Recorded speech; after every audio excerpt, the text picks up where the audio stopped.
Hello, welcome to the mid-year market update. My name is Emily Gignac. I am a Skogman real estate agent in the Cedar Rapids, Iowa area, and today I'm going to be telling you all about what's happening in the real estate market, both nationally and locally, for the month of July, kind of reflecting on the first half of 2021 and looking forward to the rest of this year and even into the following years. So, if you've been not living under a rock, you know that this year's market has been a little bit hectic. We're definitely in a seller's market. There has been a lot of demand and very little supply. So homes are selling quickly, appreciation is high, so homes are selling for top dollar with multiple offers.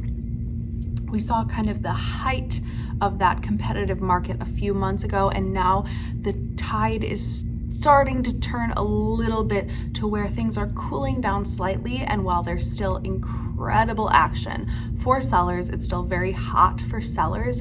Buyers have a little bit more breathing room, you might say. So home buyer demand is down slightly from last month, as you can see by this statistic here. And you can see from Showing Time's report that, and Showing Time is a platform that's used nationally to schedule home showings, that in the month of May there was slightly less action than in April. So we're still seeing that trend that there's not quite that hot demand out there.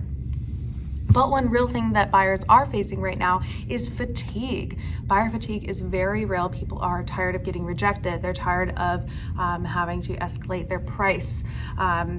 They're tired of having low inventory and not being able to find the home that they might be looking for.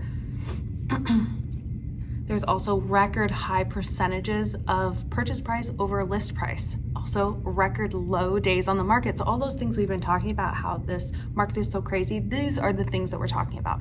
So exactly what's happening with inventory? If we look at this chart here, which goes back to 1999, we can see the fluctuation between seller's market and buyer's market over the past few decades.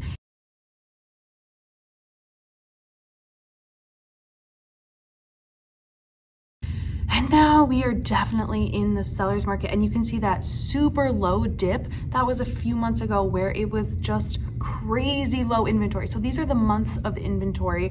A typical amount of inventory in a neutral market is sitting at that 6 to 7 months amount. That means if every buyer on the market today is looking for houses, the houses that are currently listed for sale would last 6 months to get rid of all of them. A 6 months supply to feed the needs of the current buyers. So right now we're sitting at slightly more than we were. You can see that tiny little uptick at the end of the chart is showing where we are today. So while yes, we're still in this crazy, amazing seller's market, we're starting to turn the tide. It's like if you have a bowl of boiling hot soup and you add 1 ice cube, it's still gonna be really hot, but it's just gonna take that heat down a tiny bit. We're at the 1 ice cube marker right now. And those ice cubes are gonna keep coming gradually. It's not just gonna be an ice bucket challenge where you just throw the soup up in negative 30-degree weather outside and it all turns to crystals right away. That's not gonna be the shift in this market. It's gonna be 1 ice cube at a time. So equity is still skyrocketing nationwide. We're seeing that on average of mortgaged homes, there's an average of $216,000 in equity. Another awesome element is that 38.2% of American homes are owned free and clear. That means no mortgage. People have paid off their mortgages. So in general, people have an amazing opportunity with how much equity they have to either have a much lower amount of home debt. People are paying off their mortgages, living in their homes longer to be able to pay off their mortgages, or having that asset of equity in your home to then, if you choose to sell and move, you have a lot of cash into your pocket when you go to sell. Okay, what are the experts saying about what is happening? The chief economist for First American says it looks like existing inventory is starting to inch up, which is good news for a housing market parched for more supply. And the emphatic word in this sentence is parched. The housing market has absolutely been just dying, just thirsty for some inventory, thirsty for some houses to go up for sale. People are just parched for housing right now. And that goes with purchasing homes and rentals. Okay, one note about the housing market fluctuating throughout the year normally is that during the summer, the market is usually hotter, more active than in the winter. A lot of those are just common sense things. People are either trying to move in between school years if they have children, weather's nicer to move,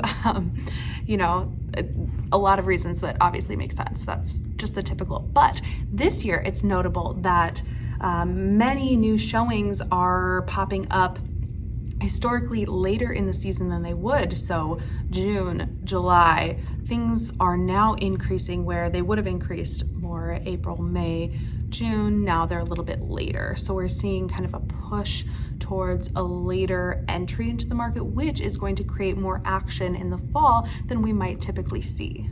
So a few points for buyers and sellers. Let's start with you, sellers. 4 things I want to bring up. Number 1, don't be too unrealistic. As we're starting to see this shift in the market, that we're seeing more competition for you, aka more houses also for sale, you're gonna have to do a little bit more to make your house marketable and desirable than you might have 3-4 months ago. In the early spring, we were just wanting any house in any condition on the market for sale, no matter what. You didn't even have to pick up your trash in your kitchen to get that house sold, okay? But now buyers want a little bit nicer condition. There's the time, there's the luxury of having more than one house to choose from. So you're gonna have to do a little bit more, not be unrealistic with your price expectation. We're not in the same market we were in the spring. We're in a different market. So you're not going to be able to take, the ideas that you were hearing from the public in the spring and apply them now, because they're not going to apply. You're going to need to price your house accurately. You're going to need to do maybe a little bit more, make sure it's clean and presentable, and repair it up to a decent standard to make your house very desirable right now. The other thing is you can't wait too long. We are still in an amazing time for sellers, and if you do put off selling till next summer, you're probably going to regret it. Number 3, it's still the best time to sell. We're in a very strong seller's market. You're going to have a lot of qualified buyers from your home because interest rates for mortgages are so low. So more people are able to afford your home at whatever level your house is priced at. There's still a high demand for your house, and home price appreciation is still very high. So your home is worth a lot more than it was 1 year ago. And speaking of home price appreciation, number 4 is that appreciation is going to moderate as we move towards the next few years. Your home is probably not going to depreciate in value, but it's not going to appreciate at such a high rate as it did this past year. Buyers, let's talk about 4 points for you.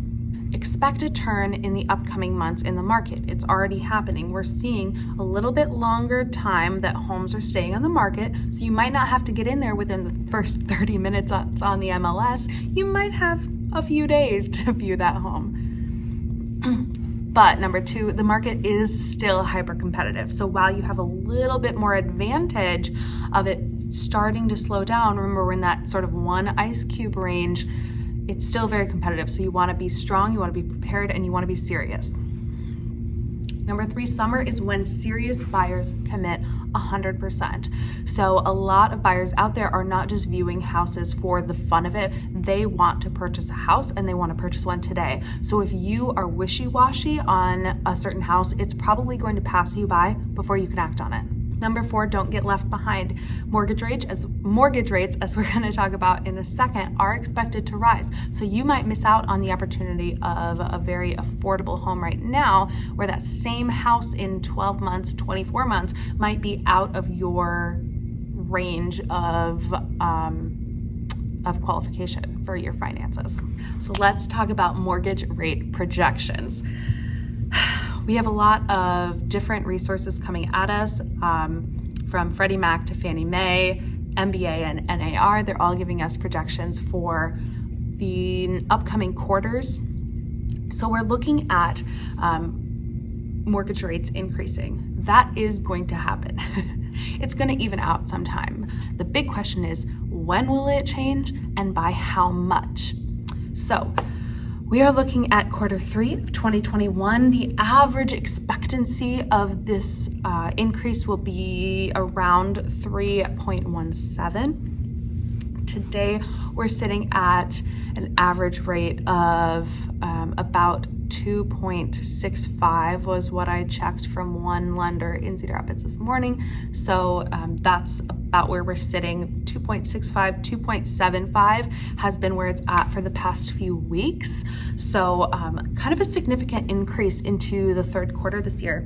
Moving into the end of the year, 3.37. Moving into 2022, we're seeing almost 3.5% by the middle of next year. So that is, okay, now let's talk about home price appreciation forecasts for 2021.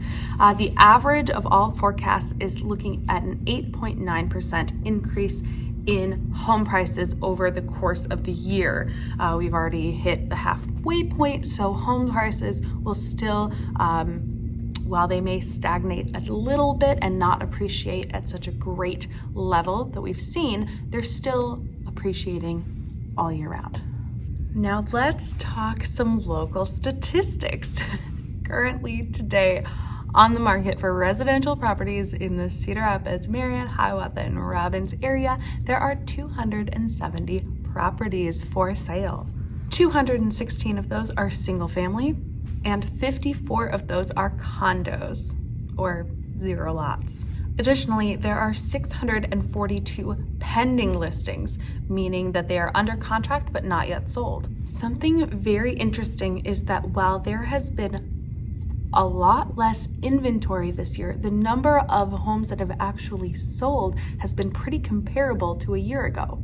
So if we look at June of 2020, while there were 460 for sale properties, there were only 254 for sales this year. But the number sold last year, 350 properties sold during June in these areas. And this year, did I say last year? So last year was 350, this year is 361. So while there's less for sale, a significant portion of the ones that are for sale have actually sold. So from May to June of this year, we saw a 28.3% increase in the number of homes for sale in the area.